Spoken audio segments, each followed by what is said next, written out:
Cuando un patógeno ingresa a mi cuerpo, el cuerpo manifiesta síntomas para defender. Esto es lo que a los médicos nos sirve cuando un paciente viene con sintomatología. ¿Cuáles son los síntomas que manifiesta mi paciente? Fiebre, todo. Rubor. Inflamación. Silencio, por favor. Inflamación. Edema. Inflamación. Temperatura o calor.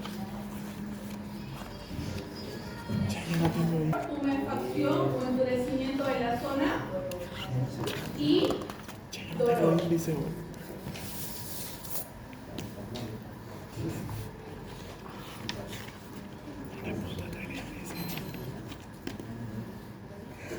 ¿Ya? Entonces, las fases de inflamación son, dijimos, rubor, que es la coloración de la zona afectada y se da por el aumento de la vascularización. Calor, aumento de temperatura de la zona afectada. Edema, se da por infiltración de líquido y aumento de tamaño. Dolor, por aumento de la hipersensibilidad de la zona afectada y pérdida de la función de la zona afectada. El sistema inmunológico está formado por dos grandes grupos, dos respuestas importantes. La respuesta innata y la respuesta adquirida.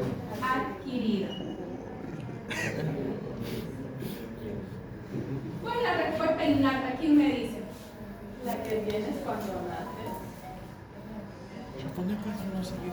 Es el primer mecanismo de defensa al cual el patógeno se va a enfrentar. Esta puede ser externa e interna. Cuando un patógeno llega al cuerpo, ¿qué es lo primero que se encuentra para defenderse? Piel. ¿Qué más?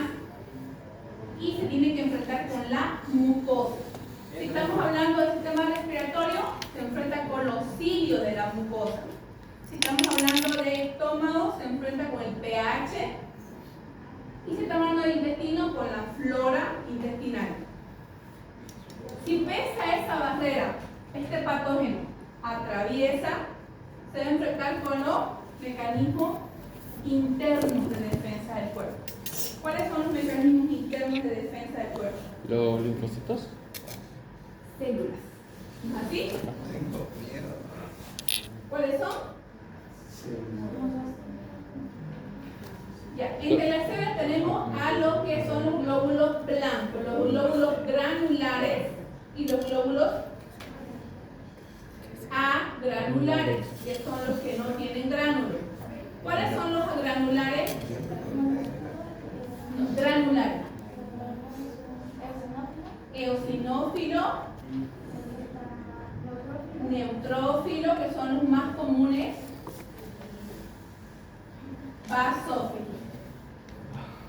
Y los agranulares, o sea, los que no tienen gránulo,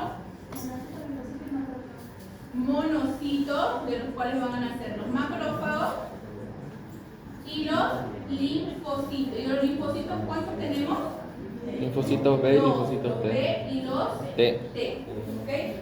Esa es la primera barrera, perdón, la segunda barrera, que es la barrera interna del cuerpo. Pero el patógeno ha logrado atravesar la barrera externa y la barrera interna. ¿Qué hace el cuerpo para defenderse? Utiliza el mecanismo adquirido o inespecífico, perdón, o específico. Este tiene una respuesta mucho más rápida, ¿ok? ¿Y cómo yo desarrollo este tipo de mecanismo? Hay respuesta humoral y respuesta celular. Ya, esa es la forma en cual el mecanismo de defensa adquirida reacciona. Celular, muy bien, y humoral.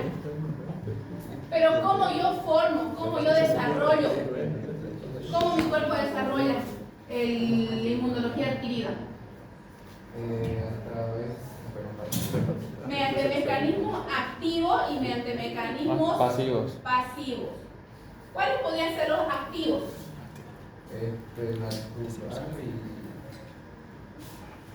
Ya, un natural.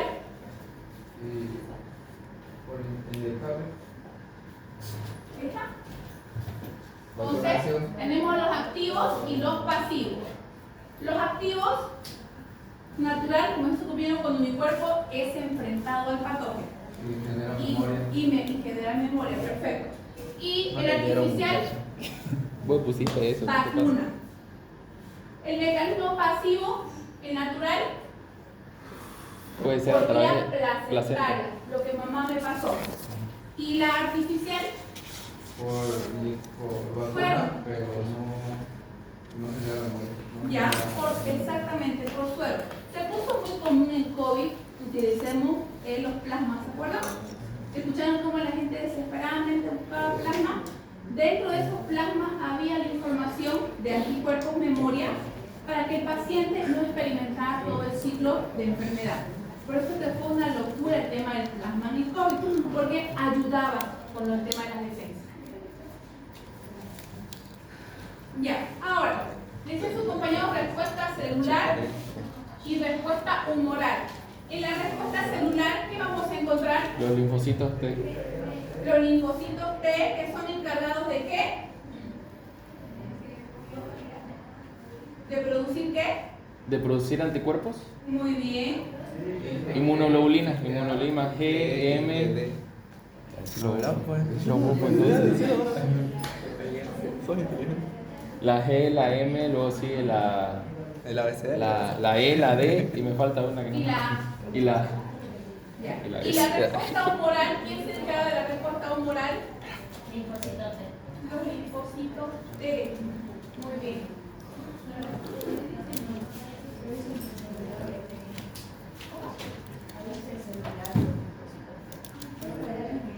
creo que está. Y aquí quería llegar. Cuando ustedes pidan un laboratorio, ya tienen que, les van a dar el valor de IgM y IgG, que son las involucras más importantes al momento de leer un laboratorio. ¿Ya? ¿Por qué? Si ustedes le llega un laboratorio con IgG negativo y IgM negativo, ¿qué van a pensar? Y que es un paciente con síntomas. ¿Y qué recientes? Que recién está empezando y que no hay suficiente IgM para que la prueba no detecte. ¿Cómo sabían? Si le llega un paciente con IgM positivo y IgG negativo, ¿qué van a pensar? Que ya se está manifestando la infección, está en etapa inicial o etapa temprana. Si tengo IgM positivo y IgG positivo, que está en la fase más activa, la fase media de la infección. Y si yo tengo un IgM negativo y un IgG positivo, que ya está pasando el periodo de infección. ¿Ok? Por eso es cuando en el COVID se pedía este tipo de prueba, las personas estaban tranquilas cuando les salía el IgG elevado y el IgM bajo. Quiere decir que estaba pasando lo peor de la enfermedad. Esos son los cuadros que se manifiestan ya en el periodo de incubación. En IgG, cuando se manifiesta recién en los primeros 7 días de los síntomas. Por eso, cuando tienen pacientes y los pacientes les van a decir: doctora, hace 2 días que estoy enferma, me siento muy mal. Traten de orientar a esos pacientes de que esperen por lo menos 7 días para hacerse la prueba, porque ellos van a tener un caso negativo. ¿Ok? Van a tener pacientes que también le van a decir: doctora, la primera semana estuve en contacto con un paciente con dengue y quiero hacerme la prueba. Sí, no. Les va a salir falso negativo. Entonces, cuando ustedes autorizan una prueba, orienten al paciente. ¿Okay? Ahora, si él quiere gastar pesos que ustedes lo han orientado, tampoco le pueden negar una prueba. Pero orientenlo que hay la posibilidad que salga falso negativo y que no ya no va a decir: ah, no estoy enferma. No es que no esté enferma, es que no se hizo en el momento correcto de la prueba. Por ejemplo, cuando ya vamos de 7 a 25 días de prueba de enfermedad, tenemos el IgM elevado y empieza a aparecer el IgG. Ya, al finalizar los 25 días, el IgG empieza a desaparecer y el IgG es el que se queda, para toda la vida. Durante varios años el IgG se puede quedar activo. Cosa que si ese patógeno, el mismo patógeno, vuelve a enfrentar o a infectar al paciente, el IgG no va a permitir que el IgM se eleve. Y por eso es que tenemos pacientes que dicen, doctor, yo nunca me enfermo, jamás me he enfermado.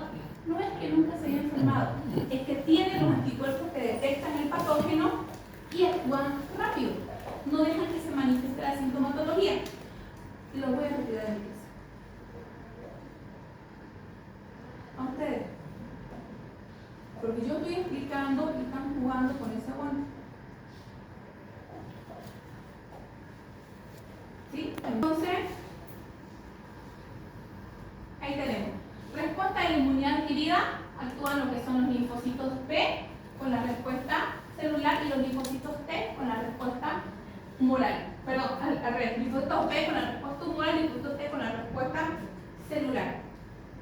Y ahí tenemos los granulares. ¿Quién se acuerda de histología? ¿Saben cómo reconocerlas? Vamos a recordar. Ahí tenemos los cinco glóbulos blancos: neutrófilos, basófilos, eosinófilos, linfocitos y monocitos. A ver, ¿quién me dice quién es este de acá?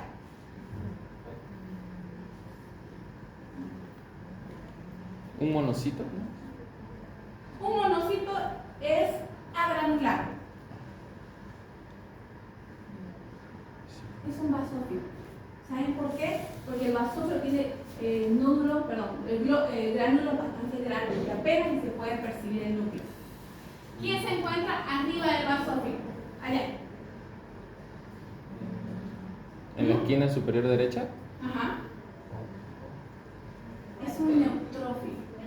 El neutrófilo se caracteriza por tener de 2 a 3 núcleos y ser granular. ¿Quién es el que está allá en la esquinita?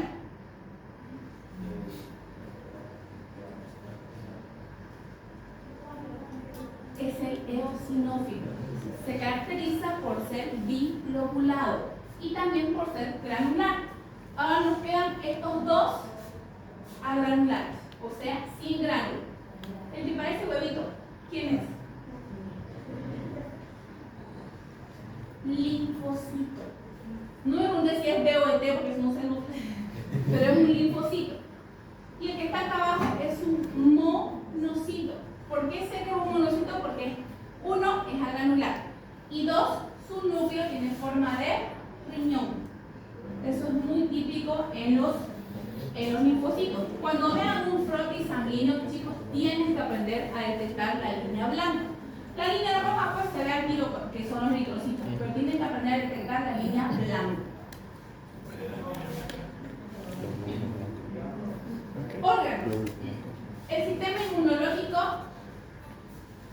está constituido por dos tipos de órganos: órganos primarios y órganos secundarios.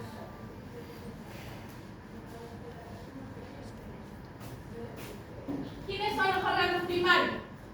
La médula ósea y el timo. Ya, los primarios son la médula ósea. ¿Quién produce la médula ósea? Los linfocitos B. ¿Y el timo? El timo, ¿Quién produce? los linfocitos T. Los linfocitos T. En estos dos órganos se produce la maduración de los linfocitos B y la maduración de los linfocitos T. Ahora, ¿qué pasa en los órganos secundarios? ¿Cuáles son los órganos secundarios? Los ganglios linfáticos, muy bien, y El vaso. el vaso. En estos órganos se produce la activación de los linfocitos B y T. No se vayan a confundir, estos son preguntas de examen.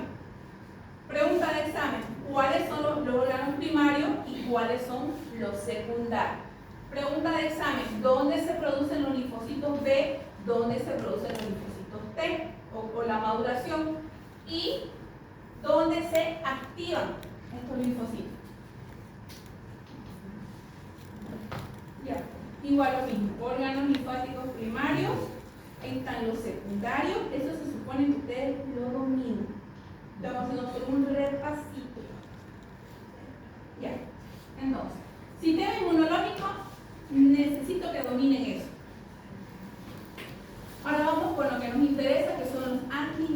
antimicrobianos. Los antimicrobianos, ¿quién me dice que es un antibiótico? Definición, con sus palabras.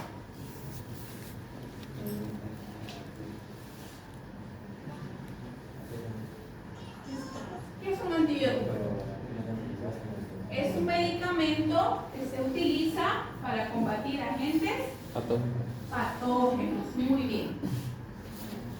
Y los antimicrobianos se pueden clasificar de muchas maneras. Se pueden clasificar según su efecto, según su origen, según su química, según su espectro, según su efecto. Pueden ser bactericidas o pueden ser bacteriostáticos. ¿Quién me dice qué son los bactericidas?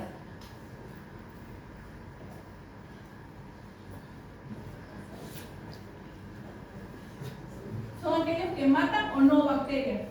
Sí, las matan. Son aquellos que matan las bacterias. ¿Y bacteriostáticos? Los que la detectan. Los que la retienen, tipo. Bien, los que evitan que se reproduzcan. ¿Y dónde encuentro bacteriostáticos? Bactericidas sabemos que son los medicamentos más usados, ¿no es así? Triapen, penicilina, cefalexina. ¿Pero hay bacteriostáticos? ¿Ah? No. Los antisépticos, los desinfectantes, esos son bacteriostáticos. ¿Okay? Algunos destruyen bacterias, otros no, otros solo frenan su reproducción. ¿Okay? Según su origen, pueden ser naturales o pueden ser sintéticos. Según su composición química, ¿ya? Donde se agrupan por familias. Según su espectro, pueden ser medicamentos de amplio espectro, como la penicilina, pueden ser de espectro intermedio, como son las vancomicinas o aminoglucósidos, y pueden ser de espectro bajo, como la amoxicilina. ¿Qué quiere decir espectro? Que si yo, a ver, los espectros bajos son medicamentos que cubren solamente una pequeña cantidad de bacterias. ¿Ok? Si ustedes presencian a un paciente que viene por un cuadro de faringitis, que es por primera vez, ustedes pueden optar por darle uno de bajo espectro, porque ustedes van a saber que el paciente no les va a hacer resistencia. Pero si es un paciente que dice, no doctora, a mí ya me dio muchas veces y los medicamentos no me hacen nada, entonces ustedes le dan uno bajo, van a perder el tiempo y lo van a hacer hasta claro. Y el paciente va a decir, este doctor no cura, no sabe. Entonces opten por darle un espectro intermedio o un espectro alto, que son medicamentos que cubren mayor cantidad de bacterias. Para que me entiendan. El espectro bajo, por ejemplo, puede cubrir solamente gram positivos. El espectro medio cubre gram positivos y gram negativos. El espectro amplio, aparte de cubrir gram positivos y gram negativos, también puede cubrir algunos otros bacterias que son aeróbicas o anaeróbicas. ¿Ya? Por eso es amplio espectro. Pero lo que nos interesa a nosotros de los antibióticos son los que se clasifican según su mecanismo de acción. Ese es el que nos interesa. Y según su mecanismo de acción se clasifican en... ¿Quién me dice?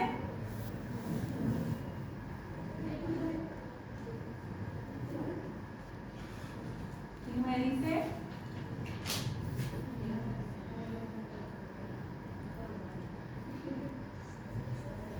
En la síntesis de la pared celular.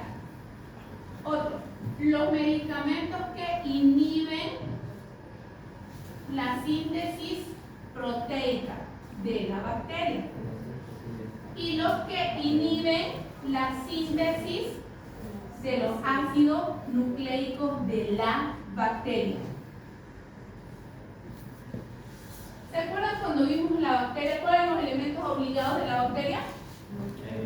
Pared celular, membrana celular, nucleoides y citoplasma lleno de ribosomos, que son los encargados de la síntesis proteica de la bacteria. Estos medicamentos inhibe y destruye la pared celular. Si uno de los elementos obligados se destruye, ¿qué pasa con la bacteria? Lisis bacteriana. Se muere.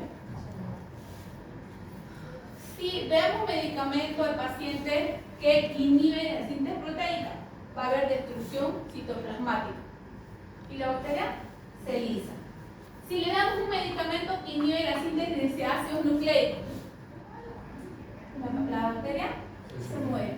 Entonces, cualquiera de estos tres me va a ayudar a destrucción bacteriana. Cualquiera de los tres.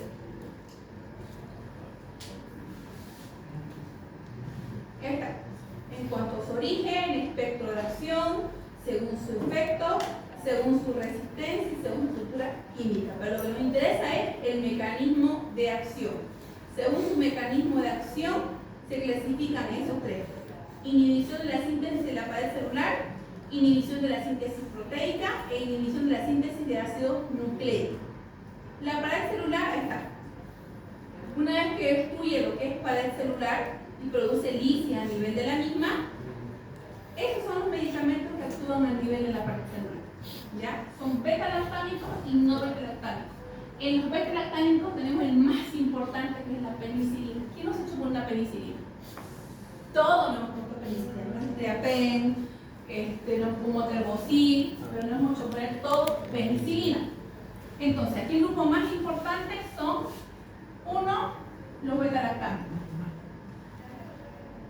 Y en los beta-lactámicos está la penicilina y está la cefalosporina. Pregunta de examen. En la cefalosporina hay una clasificación de primera generación, segunda generación, tercera generación y cuarta generación, como ustedes ven ahí. Miren, primera generación están cefalexina, cefapirina. La pregunta de examen, y siempre entra la pregunta de examen, suele ser así. La cefixima es una cefalosporina de, inciso A, primera generación, inciso B, segunda generación, inciso C, tercera generación, inciso D, cuarta generación. Y la pregunta es, cefixima, tercera generación. Entonces, apréndanse la clasificación de la cefalosporina. ¿Ya? Ahí tenemos la clasificación de penicilinas tanto naturales, penicilinas combinadas, penicilinas de amplio espectro, de espectro intermedio. Vamos con los que inhiben la síntesis proteica. Estas son las clorofenicoles, tetraciclinas, la familia de los aminoglucósidos, la familia de los macrólidos, son los que inhiben la síntesis proteica. Los que inhiben la síntesis a nivel de la carga 30, aminoglucósidos, neomicina, estreptomicina, amilcacina, las tetraciclinas, quien no tomó tetraciclina o en crema, ¿ya? Los macrólidos, quien no tomó eritromicina, claritromicina, acitromicina. Los que inhiben la síntesis a nivel de los ácidos nucleicos, las famosas quinolonas y las sulfamidas y las piramidas. Las quinolonas, ¿quién no tomó una ciprofloxacina? La ciprofloxacina es un medicamento de primera elección para infecciones de vías urinarias. Cuando estás con infección de vías urinarias, ciprofloxacina. Cuando estás con procesos pulmonares, levofloxacina. Cuando estás con procesos diarreicos, trimestoprim. Y esa es la actividad que van a hacer hoy día.